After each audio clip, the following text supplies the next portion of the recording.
नमस्कार, जय हिंद दोस्तों। मैं हिमांशु अपने चैनल में स्वागत करता हूं। तो आज जो बीएड का मुद्दा है, जिसमें हमने आपके लिए लाइव वीडियो और बाकायदा पूरी जो प्रोसेस होती है उस वीडियो के संबंध में जो भी हम अपनी जो आज प्रक्रिया हुई है उसको हम लोग इस वीडियो में पूरे डिस्कशन करेंगे। सुबह से जो शाम तक हम लोग जैसे जैसे कार्यक्रम रहा, जैसे जैसे शेड्यूल रहा, जो जो किया है, तो इसके बारे में पूरी वीडियो में हम लोग चर्चा करेंगे। तो सबसे पहले तो बात करते हैं कि देखो, हम लोग तो जैसे कि मैं अपनी बात करता हूँ तो मैं लगभग 11 साढ़े 11 बजे पहुँच पाया था। एनसीटी दिल्ली में पहुँच पाया था, ठीक है, जो सेक्टर द्वारका सेक्टर 10 में था। एनसीटी ऑफिस है, एनसीटी ऑफिस के सामने जो एक पार्क बना है वहाँ पे इकट्ठा हुए थे। तो लगभग ये मानिए कि 200 लोग आए थे जो पूरे बीएड के थे, बीएड के स्टूडेंट थे, और काफ़ी अच्छा एक रिस्पॉन्स मिला है सभी की तरफ से। एक बहुत बढ़िया तरीके से माहौल रहा है। तो पूरा हम लोग विस्तार से उसके बारे में चर्चा करेंगे। तो जैसे ही जब मैं गया तो क्या हुआ, सबसे पहले तो बात करते हैं कि जो बीएड जो एनसीटी के तरफ से जो उनके सेक्रेटरी थे उनसे क्या, चीफ जो सेक्रेटरी थे उनसे चेयरमैन से तो बात नहीं हो पाई, लेकिन उनकी जो चीफ सेक्रेटरी मैम थी उनसे बात हुई है।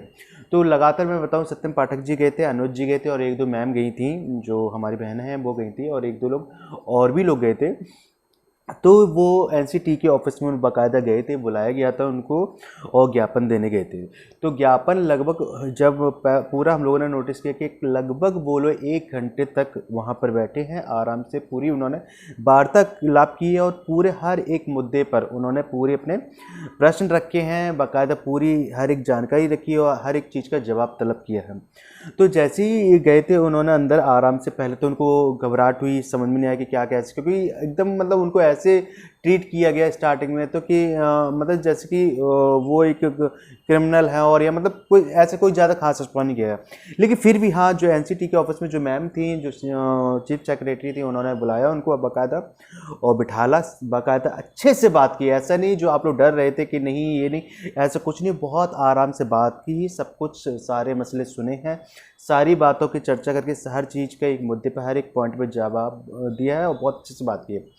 तो जो बात हुई है, जो हर एक मांग थी हम लोगों की, लगातार जो इलाहाबाद से धरना दिया जा रहा है, फिर लखनऊ, हर जगह की जो मांग थी वो जायज़ मांग थी। सबसे पहले तो जो मैं मेन बातें होती है मैं बता दूं, तो सबसे खास मेन बात तो ये है कि हम लोगों ने कहा था कि मैम हम लोग जो लगातार मतलब जो उन्होंने मांग की कि लगातार जो बीएड है 2018 के नोटिफिकेशन को देख, स्पेशली इसकी बात की, जो 2018 को देख नोटिफिकेशन को देखकर जिन लोगों ने बीएड किया है और अचानक से 11 अगस्त 2023 को सुप्रीम कोर्ट ने बाहर का रास्ता दिखा दीजिए, तो अब उनके लिए क्या किया जाए। क्योंकि ऐसे बहुत सारे स्टूडेंट थे, मैंने देखा था, ऐसे हमारे बहुत सारे भाई बहन थे जिनका सब्जेक्ट कॉम्बिनेशन नहीं बन रहा था, तो उनके लिए क्या ऑप्शन बचेगा क्या, क्योंकि बहुत सारे लोग हैं, हम सभी लोग, जो इनका एक ही आस है, जो शिक्षक भर्ती में शिक्षक भर्ती ही पाना चाहते हैं। उनका एक ही सपना था कि एक सरकारी सीट हासिल करना है और शिक्षक भर्ती में अपनी सेवा प्रदान करना है। तो ये सारी चीज़ें उनको बताई गई हैं। इसके साथ साथ तो काफ़ी वार्तालाप भी हुई है। तो पहले तो उन्होंने ये कहा कि क्या एक यही चीज़ है, बहुत सारे लोग, क्या एक यही है मौका है, आप एसएससी की तैयारी क्यों नहीं करते, ये सब चीज़ें। तो उन्होंने कहा, जो हमारी तरफ से बोला गया कि नहीं, हमने एसएससी की तैयारी, जब हम लोगों ने सोच ही रखा है शिक्षक बनने का, तो एसएससी की तैयारी करने का कोई मतलब नहीं होता है। जब हम लोग इतने सालों से वेट कर रहे हैं, हम लोगों ने टेट किया, सीटेट किया, बीएड किया, सब कुछ करने के बाद, और आज आप लोग ये कह रहे हैं कि एसएससी वगैरह की तैयारी करते हो, कैसे पॉसिबल हो सकता है। तो इन मुद्दे पर भी चर्चा हुई। इसके साथ और भी चर्चा हुई कि अब ये बताइए हम लोगों का भविष्य क्या होगा, अचानक से आपने रास्ता बाहर दिया। अब हम लोगों की इतनी उम्र भी हो सकती है कि इस टाइम कोई और डिग्री नहीं कर सकते, कि सिवाय एक ही सहारा है, और कि एक ही सहारा, और यही बोला जब दोनों लोग इक्वल हैं, यानी कि हम देखा जाए तो बीएड तो बीटीसी तो काफ़ी ऊपर है, डाइट में तक भी बीएड एलिजिबिलिटी वाले, यानी कि बीएड वाले ही लोग बीटीसी वालों को पढ़ाते हैं। तो जब पूरा सिलेबस में सेम है तो उनको इतना वेरिएशन, यानी कि इनके साथ पार्शियलिटी क्यों की गई है। तो ये सारी चीज़ें के मुद्दे पे चर्चा हुई हैं बाकायदा। फिर एक अंत तक जवाब जो उनके सेक्रेटरी ने, मैम ने दिया है, उन्होंने एक अनऑफिशियल बात कही है कि उन्होंने जब सारी चीज़ें बात की तो उन्होंने एक चीज़ कही है कि देखो ऐसा है कि हम सारे चीज़ें लोग आपके ही लिए फेवर में कुछ ना कुछ सोच रहे हैं और कुछ ना कुछ करने के प्रयास करें, भले ही जो हुआ है सो हुआ है।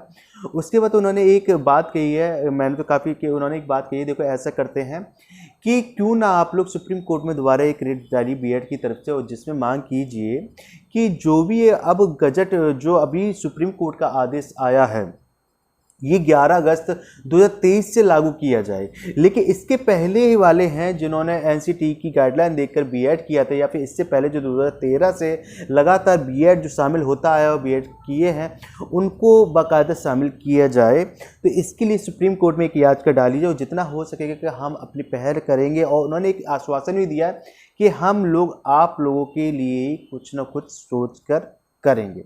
तो एक देखा जाए तो ये पॉजिटिव न्यूज भी है। और अब देखते हैं, फिलहाल में ये कहा है अगर उन्होंने तो शायद इस चीज़ को माना जाएगा। तो ये सारी चीज़ों की चर्चा हुई थी बाकायदा, और भी बहुत सारे मुद्दे रखे गए, थोड़ी बहुत गर्मा गर्मी भी हो गई है। और जब बात रखी जाती है हर तरीके के हर मुद्दे पर रखी जाती हैं, सारी चीज़ें बात हुई हैं। तो फिर इसके बाद हम लोग आराम से आए हैं, बैठे हैं। फिर इसके बाद जब सब विज्ञापन वगैरह दे दिया था तो जो उन्होंने जब हम लोग काफ़ी चल रहा था, हम लोग धरना दे रहे थे, शांतिपूर्वक तरीके से धरना दिया गया, ऐसा कोई चीज़ नहीं है। बहुत सारे लोग ग्रुप में अफवाह फैला रहे थे कि इनको भगा दिए गए या फिर ये कर दिया, ऐसा कुछ नहीं है, किसी ने नहीं। बहुत शालीनता से हम लोग बैठ के इस हर मुद्दे पर अपनी चर्चा की है, बहुत अच्छे तरीके से बैठ के अपनी बात रखी है, उनके सामने मांग भी रखी है, उनसे आश्वासन भी मिला। तो ये सारी चीज़ें प्रक्रिया थी। और उसके बाद फिर क्या हुआ है कि हम लोग आराम से सावधानी, उन्होंने कहा कि ठीक है यहाँ पे आपका जो विज्ञापन था लेना देना था वो हमने ले लिया है, अब आप लोग जंतर मंतर जाइएगा, जंतर मंतर में जो भी कार्यक्रम है आप अगला जो डिस्कशन करना है यहाँ पे बैठ के प्लीज़ मत कीजिएगा। आप जंतर मंतर में आपने एक परमिशन मांगी थी एनसीटी से कि तो वो आपको मिलवा दिया गया, स्टार्टिंग में ही मिलवा दिया गया, पहले दिन ही मिलवा दिया, ये सबसे गुड न्यूज़ है। तो अब फिर हम लोग धीमे धीमे जंतर मंतर गए हैं, उन्होंने निकाले 2 ग्रुप में बन गए थे, इसके साथ जंतर मंतर भी गए हैं। और कुछ लोगों ने एमएचआरडी और जगह ऑफिस में ज्ञापन देने की बात की गई है, और जंतर मंतर में भी हम लोगों ने परमिशन ली थी क्योंकि हम लोग को मांग रखने का बात किया। फिर जंतर मंतर में जो पुलिस चौकी होती तो उन्होंने कहा कि ऐसा है कि आप लोगों के यहाँ पर बैठने के लिए कम से कम परमिशन लेनी पड़ती है, 2 लोग आइए कि 2 लोग ऑफिस जाइएगा और उनसे परमिशन लीजिएगा, तब हम लोग आपको जंतर मंतर में बैठने देंगे। फिर भी लेकिन हम लोगों ने रिक्वेस्ट की तो 10 से 15 मिनट हम लोगों को दिया गया बैठने के लिए, और फिर ये कहा कि कल आप लोग आइएगा, अपना विज्ञापन लेकर आइए और उस विज्ञापन को हम ले लेंगे, हमें देना है उसको। हम लोग एमएचआरडी के एक रिसीविंग आपको एमएचआरडी की तरफ के भेजेंगे, और एक जो लेटर है आपका विज्ञापन है और 2-3 आपके संस्थाओं में भेजेंगे, और जिसकी रिसीविंग आपको 1 घंटा वेट करने पड़ेगा, जिसकी रिसीविंग आपको दे दी जाएगी। ठीक है, और फिर जो होगा तो फिलहाल में तो ये तो था आज का निर्णय। लेकिन फिर हम लोग घर पे चले आए और कल के लिए रणनीति बना रहे थे सारी चीज़ें।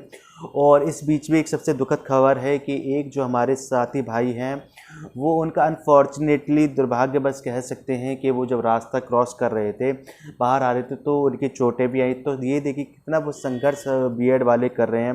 तो एक देखा जाए तो ये एक संघर्ष की लड़ाई है। आप लोग तो घर पे बैठे, मैं कहता हूँ कि आप लोग घर पे बैठ के भी कम से कम आप सपोर्ट कीजिए। अगर नहीं आ पा रहे हैं जो जितना हो सके तो आप लोग साथ में आइएगा। बहुत आराम से हम लोगों ने बात रखी है, ऐसा कोई दिक्कत नहीं है, क्योंकि हम लोग शांतिपूर्वक तरीके से जितना हम लोग, मैं बोल सकता हूँ जितना प्रशासन ने हम लोगों को कोऑपरेट किया है, ये एक बहुत अच्छी चीज़ देखने को मिली मुझे।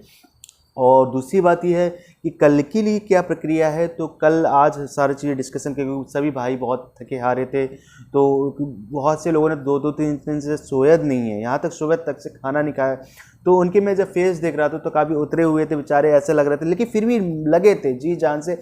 एक उनको एक जिद थी कि नहीं, हमें कैसे बीएड को प्राइमरी भर्ती में शामिल करना है।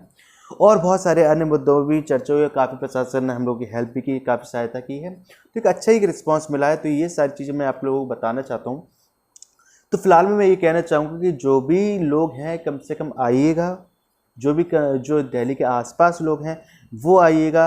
कल आज तो हम लोग एनसीटी की विज्ञापन दे दिए, कल एमएचआरडी या फिर और जो संस्था हैं, गृह मंत्रालय, और हम लोग कोशिश कर रहे हैं कि किसी भी तरीके से शिक्षा मंत्री से अगर हमारी मुलाकात हो जाए, शिक्षा मंत्री से, तो उनसे भी मिलने का पूरा भरपूर प्रयास करेंगे और आई होप सो कि मिल भी सकते हैं।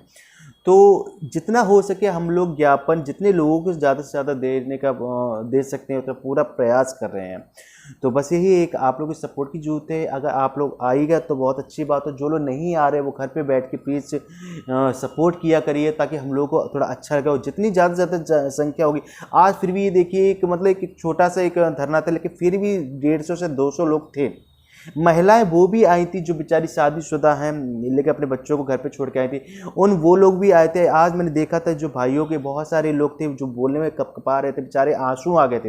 मतलब उनके एक दर्द और दुख, कहने वाले तो लोग कुछ भी कह देते, लेकिन सच में उनके चेहरे से दुख दिख रहा था, दर्द दिख रहा था कि किस तरीके से वो प्रताड़ित हैं और कैसे उनके साथ धोखा हुआ है। तो फिलहाल में अब देखते हैं कि क्या है कि एनसीटी ने ये जवाब दिया, अब देखें आगे क्या करती है। तो आप लोग हमारे साथ जुड़े रहिए और प्लीज़ चैनल को सब्सक्राइब जरूर कर दीजिए ताकि मैं आपको सही अपडेट जानकारी देते रहूँ। कल मैं फिर से जाऊंगा धरने पर और क्या होता है रणनीति मैं आपको लगातार लाइव के थ्रू आपको सही अपडेट देता रहूँगा। आप लोग हमारे साथ जुड़ते रहिए और चैनल को सब्सक्राइब भी कीजिए प्लीज़, जितना ज़्यादा से ज़्यादा हो शेयर कीजिएगा और जितना से ज़्यादा हो जुड़े। और हाँ, एक मैं खास बात कहना चाहूँगा, जो विभिन्न ग्रुप चल रहे हैं जिसमें कुछ अराजक तत्व हैं, मैं पर्टिकुलर नाम नहीं लेना चाहूँगा, लेकिन वो कहीं ना कहीं अराजकता फैला रहे हैं। एक आज हमारे साथ एक भाई भी आए थे, वो भी कहीं ना कहीं मुझे ऐसा लग नहीं रहा था कि वो बीएड वालों की तरफ से हैं, वो कहीं और से आए थे और वो अराजकता मतलब एक बिगाड़ने का पूरा माहौल बना रहे थे।